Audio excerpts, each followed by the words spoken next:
Ang kwentong ito ay hango sa totoong buhay. Karanasan ito ni Romelito. Taong 1970, Calabanga, Camarines Sur.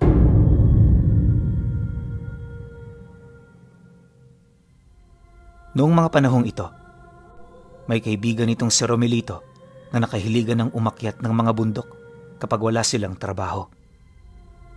Imbis na magpahinga tuwing bakasyon, gumagala ito kung saan-saan para magsaya. Noong una, medyo nauwirduhan pa sila sa hilig nito. Ngunit sa katagalan, napagtanto nilang masaya rin pala ang umakyat ng bundok. Napapawi nito ang lahat ng pagod at higit sa lahat, pansamantalang nakakalimot sa mga problema. Imbis na magbisyo kapag walang trabaho, naunawaan nilang mas mainam ang ganoong hilig para sa kalusugan ng kanilang kaluluwa. Ayon pa kay Romelito na, kaya lang naman sila napadpad sa Calabanga ay dahil sa kaibigan nilang yon. Ubos na kasi nito ang mga kabundukang malapit sa Maynila, kaya nagpa siya itong umuwi ng probinsya para akyatin ang bundok na matagal na nitong pangarap. At yon ay walang iba, kundi ang bundok ng Isarog. Mahiwaga at napakataas ng rurok ng bundok na yon, kaya naman ito ang naisipang akyatin ng kanilang kaibigan. Dagdag pa niya na, hindi pa man noon sumasapit ang bakasyon, panay na ang pamimilit nito sa kanila. Madalas na rin yung nagtatampo sa tuwing tinututulan nila ang nais nito. Isang araw, bago sumapit ang bakasyon, nagtipon sila para mapag-usapan ang kanilang binabalak. Hindi na kasi noon mapakali ang kaibigan nila, gawa ng nag-aalala ito na baka hindi sila sumipot sa araw ng napag-usapan. Akala nila marami sila noong luluwas, pero nang mag-usap-usap na sila, dito niya nalaman na 4 lang pala silang interesado na pumunta. Bale siya, yung nagyaya sa kanya na si Lito, si Miguel at si Kulas. Itong si Lito Pinuno, may bahay sa Calabanga malapit sa bundok ng Isarog.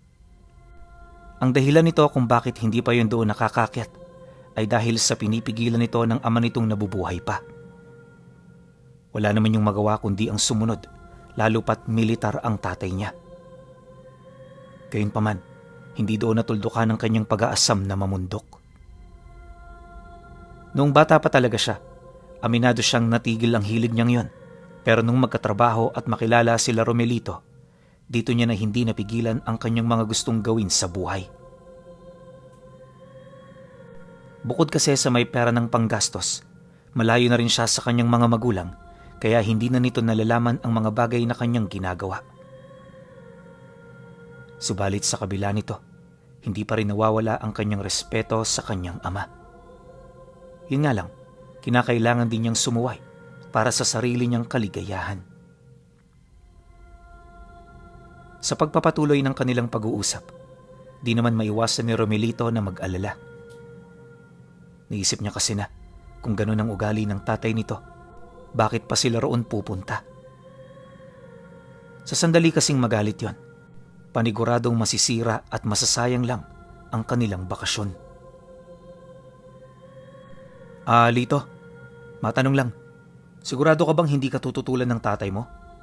Sa kwento mo kasi, parang palagi siyang kontra sa mga desisyon mo sa buhay.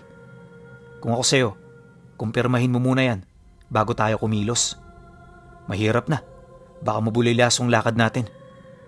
Sayang lang ang araw kapag nangyari yon. Nang marinig naman ito ang kanyang sinabi, ngumiti lang naman ito habang sumasagot sa kanya ng, "Aba, huwag kang mag-alala. Kagaya nga ng sabi ko, kontrolado ko na ang sitwasyon. Matanda na si Itay, kaya naman sumusunod na lang yun sa akin. Normal na yan, lalo na't ako na ang nagpapakain sa kanila." Dahil sa sinabi nito, agad naman nilang ibinaling sa ibang bagay ang kanilang paksa. Siyempre, mahalaga ang pagdala ng mga gamit na kakailanganin nila dahil probinsya ang kanilang pupuntahan. Halos kalahating araw din sila noong naghanda hanggang sa mailigpit na nila ang lahat. Pagsapit ng sumunod na araw, dito na sila lumuwas ng Maynila. Maayos at mabilis ang kanilang naging paglalakbay dahil sa merong sasakyan nitong si Miguel. Kinagabihan, saktong-sakto lang sa hapunan ang kanilang pagdating. Pagsilay nila sa baryo na kinalakihan nito, napansin nilang marami roong nakatirik na malalaking tahanan. Ang mga tao rin doon, kakaiba sa syudad. Yun bang, kahit sa ganun na panahon, namumutawi pa rin sa kanila ang pagkakaroon ng impluwensya ng mga Espanyol. Nakakamanghaman kung titingnan ng ganoong kultura, hindi sila nangahas na magtanong-tanong o makipag-usap. Isa kasi ito sa ipinagbabawal ni Lito dahil sa marami umano sa kanila ang mga manlalason. Bilang tubong syudad pinuno, hindi naniniwala sa ganun si Romelito. Pero syempre, dahil sa doon nakasalalay ang kanilang pagkakaibigan, minabuti niyang sumunod. Mas maganda na rin kasing rumespeto sa paniniwala ng iba para wala silang maapakang tao. Ilang minuto pa ang lumipas, narating na nila ang bahay ni Lito. Pagdating nila noon sa harapan, halos hindi sila makapagsalitang tatlo. Yung bahay kasi ng kaibigan nila, napakalaki tapos parang mayamang pamilya ang nakatira sa loob. Biniro pa nga nila yun na kung yun ba talaga ang bahay nila, gawa nang hindi talaga sila makapaniwala. Ngunit nang marinig ni Lito ang kanilang sinabi, kampante itong kumatok sa pinto habang tinatawag ang pangalan ng kanyang mga magulang. Maya-maya pa, bumukas ito at doon bumungad sa kanila ang mga magulang nitong may katandaan na. Nasa bahay din na yon ng mga kapatid niyang nag-aaral pa, ganon din ang mga babae nitong kapatid na meron ng kanya-kanyang pamilya. Pagpasok naman nila sa loob ng bahay, agad silang binati ng ama nito. Oh, huwag kayong mahiya ha? Ituring nyo na bahay nyo ang bahay namin. Siya nga pala, magbihis na muna kayo at kanina pa naghihintay ang pagkain. Nang marinig naman ni Romelito ang sinabi ng matanda, tumangulang naman sila habang nakasunod sa kanilang kaibigan. Pagdating nila sa bakanting silid, bumungad sa kanila ang 4 na magkakahiwalay na higaan na merong kanya-kanyang mga kutsyon. May mga lampara rin ito sa loob, tapos mga aparador na mapaglalagyan ng kanilang mga dala. Matapos naman nilang maisaayos ang lahat ng gamit, pumunta na sila sa hapagkainan para makisabay sa pagkain. Ayon sa kanya, di pa man sila doon nakakalapit, nakita na niya ang isang buong lechon na nakahaing. Marami ring iba't ibang putahe ang nakalagay doon. Animoy may magaganap na malaking piging.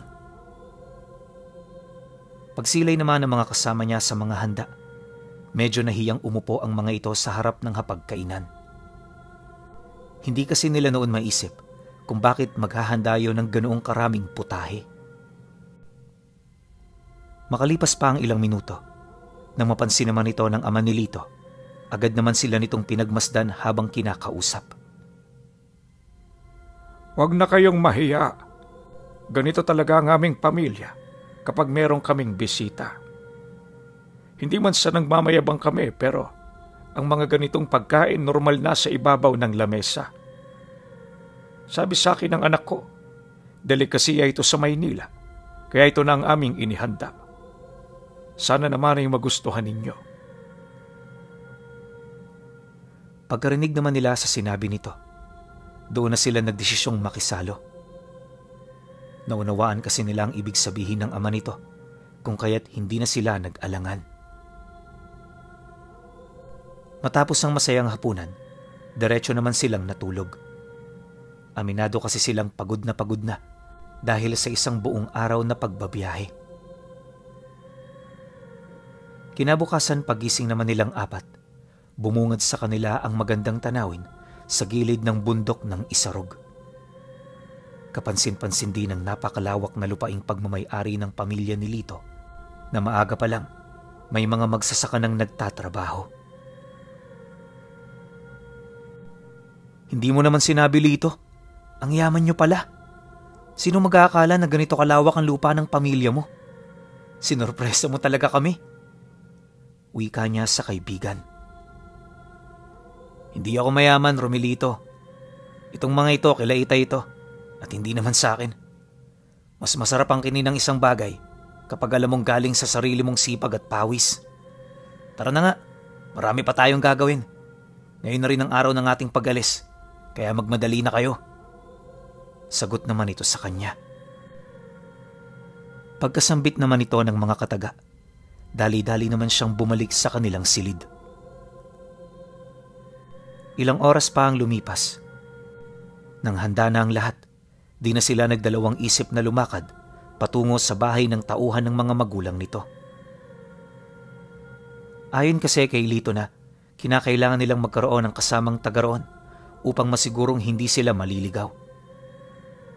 Dagdag pa nito na, pagdating nila sa tuktok, pauwi na nila ito para masulit ang nalalabi nilang oras sa bundok. Nabanggit din ni Lito na umaga na sila bababa para naman kahit papaano hindi sila maghabol ng oras. Nang marinig naman nila ang sinabi nito, agad naman silang napatanong ng mga bagay na malimit nilang gustong malaman. Siyempre, prioridad nila ang kanilang kaligtasan, kaya gusto nilang makasiguro. Wala namang problema yung bundok Isarog. O, napakahiwaga niyan. Pero wala diyang nakatirang masasamang nilalang. Mas nakakatakot pa nga ang baryo kumpara sa bundok na yan. Sagot naman ni Lito sa kanila. Matapos ang naging pag-uusap, lumakad na silang apat. Sa kasagsagan ng pagtahak nila ng daan, panay pa ang kanilang naging biruan at pagtatawanan. Yung iba naglalaro pa, nanimoy ang pupuntahan nila, isang malaking palaruan para sa mga katulad nila. Pagkaraan pa ng ilang minuto, nang medyo paakyat na ang daan, dito na yun isa-isang nanahimik. Naging seryoso na rin sila sa kanilang paglalakad dahil sa pinaghalong pagod at hingal. Di nagtagal, pagdating nila sa parte ng Isarog kung saan napapaligiran na ng mga kahoy, minabuti naman nilang maghanap ng lugar na pwede nilang pagkainan. Pasado 12:00 na kasi, kaya medyo nagugutom na rin sila. Maya-maya pa, nang makahanap na sila ng patag na parte, agad naman silang pumwesto sa malalaking ugat ng puno. Doon na rin sila nagluto habang masayang nakikipag-usap sa mamumundok na kasama nila. Ayon sa kanya, na noong mga sandaling yon, wala silang pinag-uusapang kakaiba. Nakatuon ang kanilang mga pinag-uusapan sa mga nangyayari sa baryo. Di rin naman kasi sumagi sa isip nila ang tungkol sa mga mahihiwagang nilalang na naninirahan sa bundok ng Isarog. Pagsapit ng hapon, narating nila ang parte nito kung saan merong mga kakaibang puno. Literal na balot ng kagubatan ng lugar, kaya halos nahihirapan silang tumanaw sa langit. Hindi na rin nila mawari kung saan na sila, gawa ng yung daan doon, animoy hindi na nadadaanan ng ilang taon. Mabuti na lang talaga may kasama sila, dahil kung nataong wala, paniguradong magpapalaboy-laboy lang sila roon. Hindi naglaon. Nang tumungtong na ang dilim, nagdesisyon ng mamumundok nilang kasama na wag na munang bumaba. Manoy Lito, hindi na muna ako uuwi Malayo-layo pa tayo sa tuktok. Kaya para mas madali tayong makaalis kinabukasan, dito na rin ako matutulog. Nakapagpaalam naman ako sa aking pamilya, kaya wala na kayong dapat na ipag-alala pa. Wika ng kasama nilang mamumundok. Pagkarinig naman nila sa sinabi nito, syempre nakampante sila. Para kay Romelito at sa kanyang mga kasama, pabor na naroon ang lalaki. Ilang minuto pa ang lumipas, gumawa na sila ng matutulugan sa gilid ng malaking puno. Nagtarak na rin sila ng mga sulo papaikot upang masigurong wala roong makakapasok na ligaw na hayop. Paglalim ng gabi, tahimik na silang nagmamasid mula sa loob. Yung mamumundok nasa labas pa rin noon para bantayan ang kanilang pamamahinga. Di naman nila ito gaanong pinapansin, lalo pat bayad ito. Akala nga noon ni Romelito makakatulog siya ng maayos, pero nang tumungtong na ang hating gabi, bigla na lang siyang nagising dahil sa mga tinig na kanyang narinig. Hindi niya mawari kung saan ito nagmumula, pero nasisiguro niya na tinig ito ng babae. Dala ng kuryosidad, hindi na siya nag-isip pa. Basta ang ginawa niya noon, lumabas sa kubong ginawa nila para hanapin ito. Sa mga sandaling yun pinuno, tanging ang bagay na yun na lamang ang mahalaga para sa kanya. Hindi na rin niya naisip ang kanyang mga kasama hanggang sa nadatnan na lamang niya ang kanyang sarili sa parte ng bundok kung saan naroon ang isang malaking puno na may mga sangang may hahalin tulad mo sa galamay ng gagamba. Nababalot din ito ng makapal na lumot, tapos napapalibutan ito ng mga ordinaryong kahoy. Sa unang tingin wala naman siyang napansing kakaiba, pero habang tumatagal ang pagsipat niya, dito niya unti-unting naaaninag ang mga itim na bato na may maliliit na piraso ng mga ginto. Parang sa diamante rin ang itsura nito, kaya agad nitong nakuha ang kanyang atensyon. Sa pagpapatuloy ng kanyang pagmamasid, muli niyang narinig ang pagtawag ng tinig. Dahil dito, kahit gulong-gulo na ang kanyang isipan, nagpumilit pa rin siyang lumapit hanggang sa mapansin niya sa tabi ng dinaraanan niya ang mga taong may buradong pagmumuka. Nakasuot ito ng lumang kasuotan, tapos nakayuko ang mga ito habang sabay-sabay na nagsasalita ng mga katagang hindi niya maunawaan. Kung pakikinggan mo ang mga sinasabi nito, masasabi mong may kahalintulad yon sa nobina ng mga matatanda tuwing hapon. Bagaman nakakatakot pakinggan ng mga ganoong bagay, nakapagtatakang hindi man lang siya kinilabutan. Paglapit naman niya sa puno, may nagpakitang isang magandang babae na nakasuot ng puting saya. Hindi yun nagsasalita, ngunit kapansin-pansin ang pagturo nito sa bato. Nang masipat naman yun na Romelito, agad naman niyang tinanong ang babae kung ano ang ibig sabihin ng senyas nito. Ang kaso lang, kahit paulit-ulit na ang tanong niya, nanatili pa rin itong tahimik. Ilang minuto pa ang lumipas, dito na siya nagdesisyong kunin ang bato. Subalit paghahawak na paghahawak niya rito, tumagos lang ito sa kanyang kamay. Akala niya namamalikmata lang siya, kaya ang ginawa niya, inulit niya. Kaso lang wala talaga. Yung pakiramdam niya noon, parang tumatagos lang sa hangin ang palad niya. Dahil sa mga ganoong pangyayari, muli siyang napasilay sa babae para sana magtanong na naman. Subalit pagtitig niya rito, bumungad sa kanya ang napakapangit nitong muka. Humpak ang pisngi nito, tapos literal na naagnas na ang buo niyang katawan. Marumi rin ang kasuotan nito, na animoy matagal na itong pumanaw. Maya-maya pa, dahan-dahan ang iniangat ng babae ang ulo niya hanggang sa magpang-abot na ang kanilang paningin. Pagngisi naman ito, agad itong nagsalita gamit ang boses na parang sinasapian ng demonyo. Hindi ka ang taong hinihintay namin. Kung gayon, mamamatay ka. Mamamatay ka! Paninindak sa kanya ng babae. Pagkasambit naman ito ng mga kataga, bigla naman siya nitong sinunggaban. Pagbagsak nilang dalawa sa lupa, nagpagulong-gulong sila habang buong puwersa niya itong tinutulak. Akala niya noon, yun ang katapusan niya. Mabuti na lang nakakuha siya ng bato. Pagsapak niya rito, ito na ang naging daan niya para makakaripas ng takbo. Dali-dali siyang bumalik noon sa kinaroroonan ng kanyang mga kasama para magsumbong.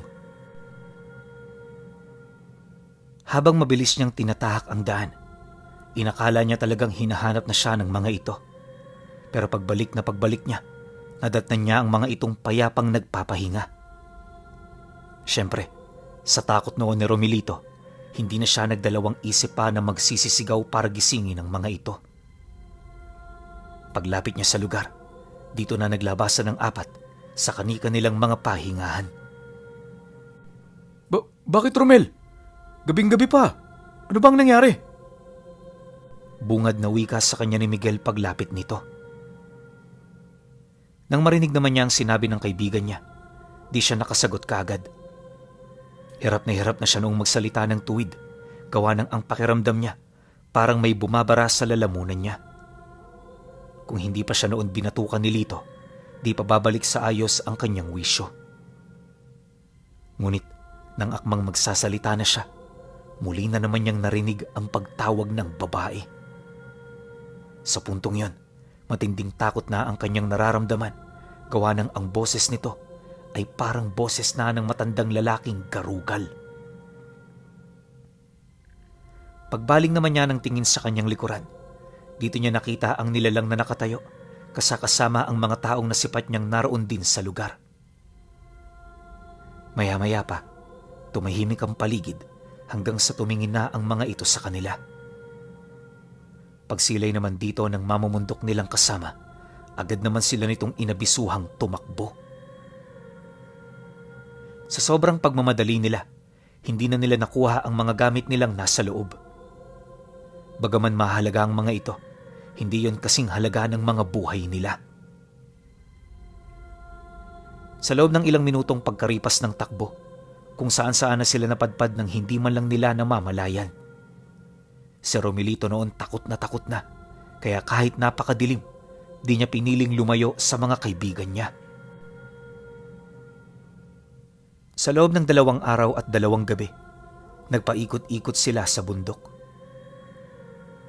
Ayon sa kanya, kahit napakadali lang ng mga araw, pakiramdam niya 2 taon silang doong nawala. Halos lahat na ginawa nila para makabalik ng baryo, pero kahit gamit na nila ang kasanayan ng mamumundok nilang kasama, bigo pa rin sila. Mabuti na lang talaga, nakahanap sila ng mga senyales kung papaano makabalik. Pagsapit ng 3 araw, nakauwi silang lahat sa baryo kung saan sila nagmula. Hindi pa man sila nakakarating, sinalubong na sila ng mga taong ilang araw na rin palang naghahanap sa kanila. Akala nga nila 2 araw lang silang nawala, pero nang makausap nila ang mga ito, nalaman nilang 3 linggo na pala silang hinahanap sa bundok ng Isarog. Sa loob ng 3 linggo, walang nakitang kahit na anong bakas nila sa bundok. Nagpatulong na rin ang mga ito sa albularyo, pero nanatili pa rin itong bigo. Nabanggit din ng ama ni Lito na may posibilidad na abutin ng taon bago sila makauwi. Napakahiwaga ng bundok ng Isarog pinuno, sa puntong may mga parte roon na pinaniniwala ang lagusan patungo sa ibang dimensyon. Tahanan din ito ng samut-saring mga nilalang na napapanig sa 2 hanay ng kapangyarihan. Nagkalat din sa lugar ang mga mutya at sa kamay ng mga taong pinili, yon ay magpapakita. Nang marinig naman nila ang tungkol dito, agad naman silang nagtanong ukol sa kung ano ang kinakailangan nilang gawin.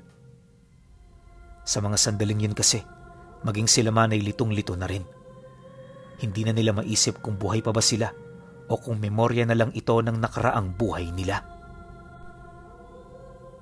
Para makasiguro tayo, kailangan niyo munang magpatingin sa mga kakilala kong albularyo. Dalubhasa ang mga yon at mahusay pagdating sa paghahanap ng mga sakit. Sigurado akong matutulungan nila kayo.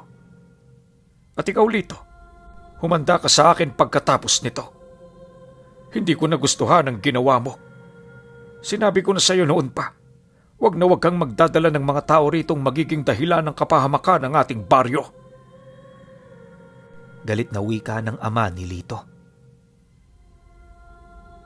Nang marinig naman yun ni Lito, tumangulang naman ito, hudyat ng pagsang-ayon. Maya-maya pa, nang wala nang mapag-uusapan ng dalawa, agad naman nila itong nilapitan para tanungin. Hindi kasi nila sukat akalain na gano'n ang mangyayari noong mga sandaling yon. Ang kaso lang, sa halip na sumagot, nanatili itong tahimik. Siyempre bilang pagrespeto, hinayaan na muna nila ito. Pagdating nila sa bahay ng albularyo, agad sila nitong pinahiga. Tinawas ng kalahating oras, sinukat ng isang dangkal na kawayan at inorasyonan gamit ang mga kandila.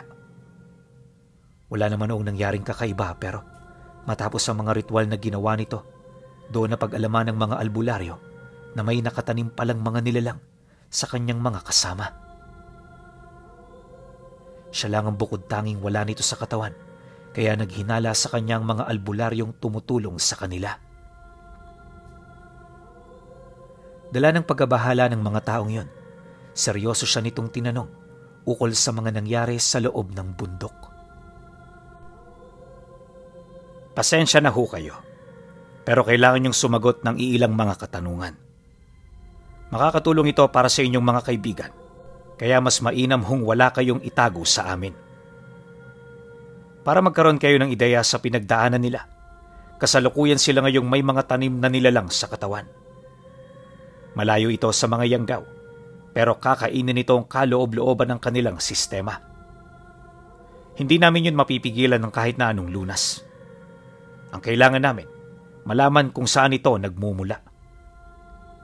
Wika ng albularyo sa kanila. Mariin din itong inilahad na ang mga nilalang na yon ay parang mga aswang kung maituturing. Yun nga lang, mas nakakapangilabot ang mga ito dahil sa kakaiba nitong pamamaraan para magpalit ng anyo. Kung ang mga aswang dito sa ating mundo ay gumagamit ng anyo ng mga hayop, ang mga nilalang na yon ay gumagamit ng itim na usok para makapasok sa kanilang mga biktima. Sa sandaling maisakatuparan na nila ito, uunti-untiin nila ang pagkain sa sistema hanggang sa maabot na nila ang baga at puso. Sa 15 araw, dito nadadanas ng matinding sakit at kalbaryo ang mga napasukan nila. Karagdagang 7 araw ang magiging pagtitiis nito hanggang sa bawian nito ng buhay. Sa sandaling mamatay na yon at mailibing, doon na muling aahon ang nilalang sa bangkay. Babalik yun sa lugar kung saan naroon ang mutya na nagbibigay kapangyarihan sa kanilang pag-iral. Marahil yung batong sinubukang kunin ni Romelito ay ang mismong mutya na ginagamit nitong panghalina sa mga tao. Dagdag pa nito na, maaaring nasa kasagsagan na ng desperasyon ng mga nilalang para makakain. Nang marinig naman niya ang sinabi nito, di niya maiwasang magtaka, gawa ng kung tama ang pagkakarinig niya, 3 linggo na silang nawawala. Kung tama ang mga sinabi ng albularyo, edi sana sa bundok pa lang, nakakaramdam na ng kakaiba ang kanyang mga kasama. Mariin din niyang inilahad na wala naman siyang napansing kakaiba sa mga ito hanggang sa makauwi na sila. Yan nga ang aming ikinakatakot sa lahat. Alam mo kasi, kapag mas matagal magpakita ang mga sintomas ng sakit, mas matindi ang magiging balik nito sa kanila. Imposible nang gamutin sila sa ganoong kalagayan. Maghintay lang tayo. Anumang oras ay maaari na itong umepekto. Sa pagpapatuloy ng kanilang pag-uusap, inilahad na niya ang lahat ng bagay na nangyari sa bundok. Matapos naman yung malaman ng albularyo, inabisuhan siya nito na maaari na siyang umuwi kung gusto niya. Dagdag pa nito na mas makakatulong yun upang hindi na siya madamay sa mga susunod na mangyayari. Subalit nang marinig ito ni Romelito, hindi siya umimik. Alam niya kasing mali yun, lalo pat malalapit din sa kanya ang mga taong iiwan niya. Pagsapit ng gabi, kapansin-pansin ng mga tao nag-uusap sa labas ng bahay ng albularyo. Bagaman hindi nakakapasok ang mga ito, malinaw sa kanya ang sinasabi ng bawat isa. Ang tanging nasa loob lang din ng bahay ay yung pamilya ni Lito at yung mamumundok na nakasama nila. Pagpatak ng hating gabi, habang nasa kasagsagan sila ng pagtulog, bigla na lamang silang naalimpungatan dahil sa sigaw ng mga pasyente nito. Ilang minuto pa ang lumipas nang marating nila ang silid, bumungad sa kanila ang mga kaibigan niya. Napanayang pag-unat ng katawan habang paulit-ulit na sumisigaw. Mahigpit na rin ang pagkakakapit ng mga ito. Animoy may kung anong bagay ang gumagapang sa kanilang kalooban. Hindi nagtagal, nagsimula ng magsuka ng itim na likido ang mga biktima. Dahan-dahan na ring nagbago ang mga mata nila hanggang sa napansin na nila ang pagsilaglagan ng mga ngipin nito. Nagsimula na ring lumabas ang kanilang mga dugo sa dulong parte ng kanilang mga kuko.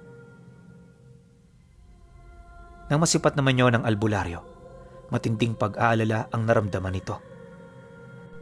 Halos hindi na kasi nila mawari ang kanilang gagawin, gawa ng yon ang unang beses na makasilay sila ng ganoong pangyayari. Sa loob ng halos 1 linggo pinuno, sinubukan nilang gamutin ito pero wala silang nagawa. Kalaunan, isa-isa nang namatay ang mga biktima dahil sa matinding kalbaryong pinagdaanan nila. Nang malaman naman ito ng lahat, nagkasundo ang pamilya na sa araw na yon, ilibing na ang mga mahal nila sa buhay. Ipinapasama na rin ng mga ito ang labi ng mga kaibigan niya, pero tinutulan niya ito.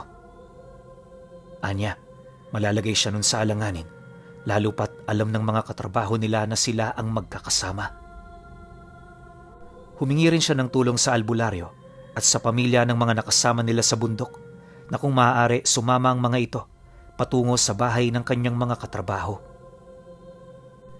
Bagaman hindi madali ang kanyang hinihinging pabor, sadyang wala na siyang maisip na paraan para malagpasan ang ganoong problema. Nang marinig naman ng lahat ang nais niya, hindi ito tumutol. Ora mismo lumuwas sila ng Kalabanga para madala ang mga labi. Ang kaso lang, pagtungtong ng hapon na yon, may nangyaring hindi inaasahan. Sa pagbaybay nila ng daan, bigla na lamang napuno ng itim na usok ang sasakyan hanggang sa naglaho na ito na parang bula. Dahil sa pangyayari, pansamantala silang tumigil para makiramdam. Yung albularyo nilang kasama noon, dali-daling inalis ang supot ng mga kabaong para matingnan ng mga labing nasa loob nito. Pagsilay naman nila rito, tumambad sa kanila ang nangingitim na bangkay ng kanyang mga katrabaho. Nakakagulat yon para sa kanila dahil sa alam nilang sariwa pa ito. Gayunpaman, hindi na nila ito pinansin hanggang sa makarating sila sa bayan kung saan ito naninirahan. Base rin sa paniniwala ng mga albularyo nila noong kasama, yon ang isa sa mga senyales na merong aahong nilalang sa loob ng sistema nito sa sandaling yon ay mailibing na. Wala rin silang magagawa para ito ay mapigilan at masyado ring mapanganib para sa kanila na ito ay pakialaman pa. Nang marinig naman niya ang sinabi nito, pinili na lamang niyang sumunod sa mga bagay na gusto nitong mangyari. Alam niya kasi na yon ang nararapat upang sila'y malagay sa tahimik. Pero alam niyo pinuno, kahit ilang dekada pa man ang lumipas, ni minsan hinding-hindi niya nakalimutan ang kanyang naging karanasan tungkol sa kakaibang mga aswang na nakatira sa sagradong bundok ng Isarog.